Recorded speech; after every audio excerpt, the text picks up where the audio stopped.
Bharatiya Janata party తెలుగుదేశాన్ని demand చేస్తుందైతే వీళ్ళేదో ఇచ్చి పడేస్తానంటున్నటువంటి ఒక 5 అసెంబ్లీ సీట్లు ఒక 7 పార్లమెంట్ సీట్లకు అయితే సిద్ధంగా లేదు.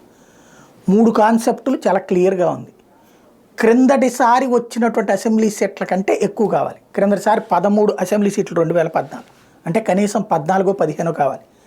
క్రిందటిసారి 5 పార్లమెంట్ సీట్లు ఇచ్చి అందులో ఒకటి వెనక్కి తీసుకున్నారు, అరక్ది. ఇప్పుడు అంతకంటే ఎక్కువ కావాలి. 6 కావాలా, 7 కావాలా? ఇది భారతీయ జనతా పార్టీకి ఆ 2 ఎంపీ ఎమ్మెల్యే సీట్లు. ఇది కాకుండా ప్రధానమైనటువంటిది పవర్ షేరింగ్.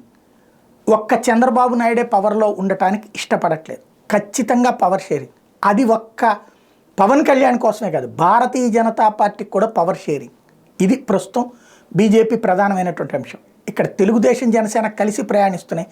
భారతీయ జనతా పార్టీతో పొత్తు కావాలంటే ఆ షరతుల నుంచి బీజేపీ అధిష్టానాన్ని డ్రాప్ చేయించాలా?